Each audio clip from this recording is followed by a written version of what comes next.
Well, let's see here. AAS, American Astronautical Society, 1996, paper 346, 347. My paper, Robert Michael Beatty Jr., discussion of a Mars mission, tax reform, antitrust tax, and insurance act of the USA and United Nations Convention. Cumbersome title. 347, the economics of Mars colonization.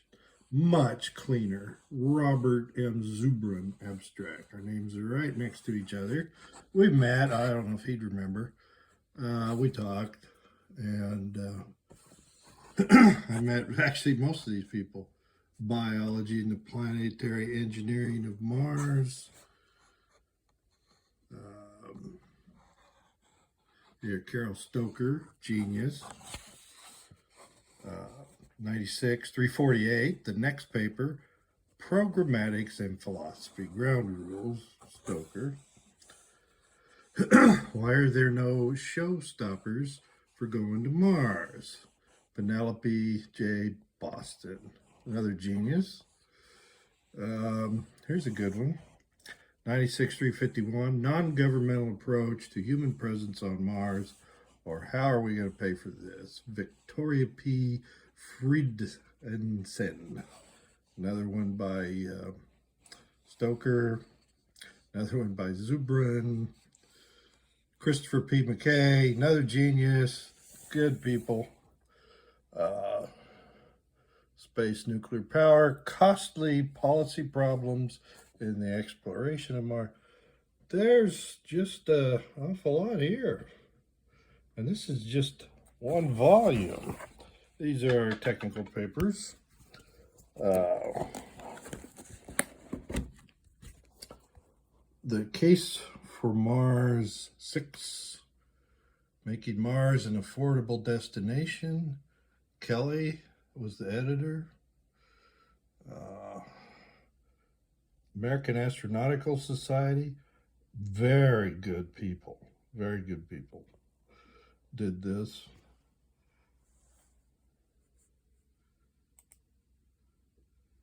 And then we look at this. A city on Mars. Can we settle space? Should we settle space? And have we really thought this through? Well, I just became aware of this very recently. I have no complaints about their work. In fact, this became a New York Times bestseller. But one of the things, I just read this yesterday, which is why I'm talking about it today. Now look, there's nothing wrong with advocacy. The space settlement geeks we've met are smart and thoughtful people, most of them anyway, true. Reading about space settlement today is kind of like reading about quantity of beer is safe to drink.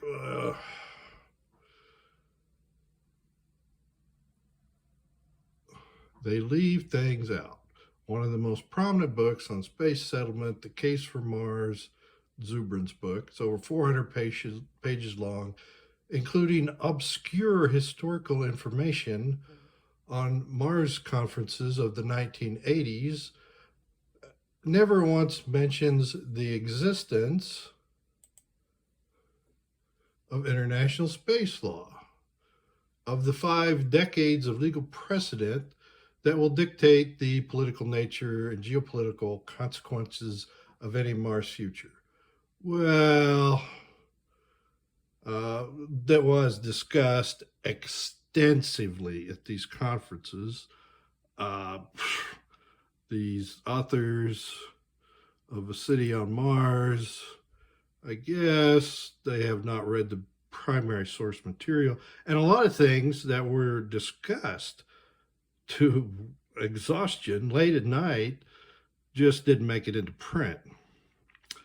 In fact, we often stayed up late, starting in the 1980s, talking about things after the reporters left, because you need to discuss things. you don't have settled things. And they would sensationalize, you know, what would end up being in the news is nonsense. So anyway, there's a whole series of books, very good books. The first, Case for Mars, this is volume 57. And here's my paper. Now you see this AAS 81-240. I wrote this in 1981. And they were aware of that. I talked with Christopher P. McKay back then about this. We exchanged messages. I wrote it, and it's published. Modifications of conventional medical surgical techniques are for use in no gravity. I begin with a quote by Story Musgrave. At the conference, Michael Collins, who went to the moon on Apollo 11, we met in the hallway and he talked to me. He said he'd read my paper, was very impressed, couldn't disagree with it. And one of the things that he couldn't disagree with that we talked about is,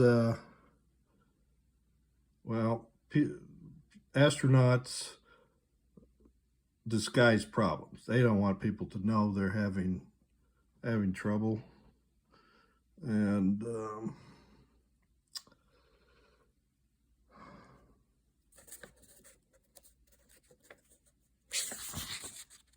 anyway, the AAS, very good institution, good people. They don't toot their own horn enough, I thought.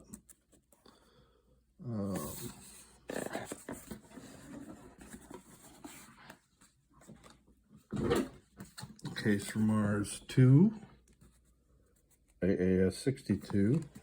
I publish on a variety of topics, not just Mars. Mars 3, Strategies for Exploration.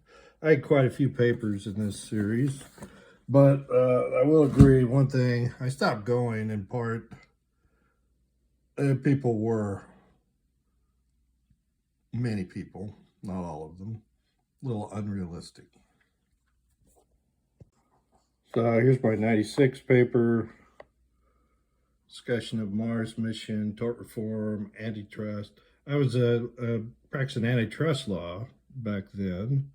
I think I talk about that in a different video. Wealth versus money. Well, I have been working for more than 30 years now on this very topic. Basically, I focus on antitrust law, but you need a new economy. I mean, here you're talking about not gold, fiat money, but actual wealth, real wealth, oxygen, food, catastrophe, hazard-free environment, or as much as possible, radiation control, and so forth. Got to figure out a way to measure that. There's going to have to be a transition between our really idiot system we have now, which is doomed, which people think I'm wrong about, and they don't realize how much our system has already gone through a metamorphosis. But we're not measuring real wealth. One of the things I talk about ends up being, we talk about something else pretty quickly.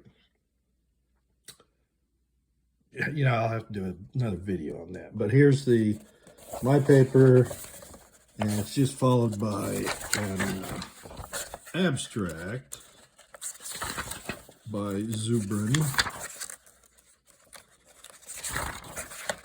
So, into my paper, and then Zubrin's abstract. I presume he wrote a later paper. 96-347. And yeah, complete paper.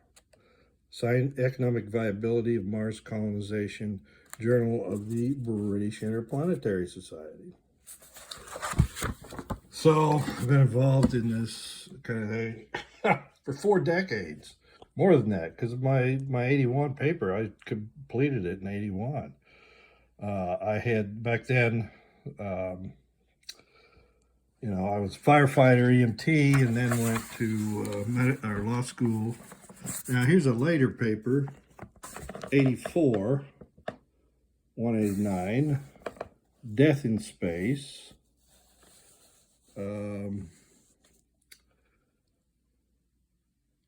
So I was going through some of the things about CPR in space.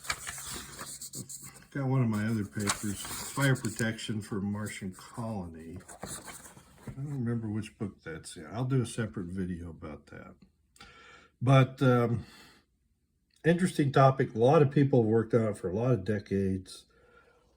I don't want to be critical of this because they're doing the best they can. A biologist and a cartoonist wrote that. Certainly didn't appear to have any, well, a lot of things were discussed that are not in Zubrin's commercial book, but they are in this series. I've mentioned in other videos, I've just recently moved, my wife and I moved to a retirement community, and I can't find a lot of things I'm looking for. I cannot find volume 74 in the AAS Case for Mars series.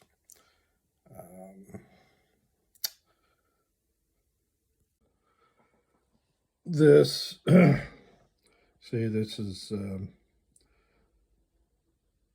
volume 74-75 is Case for Mars 3, 2 separate volumes.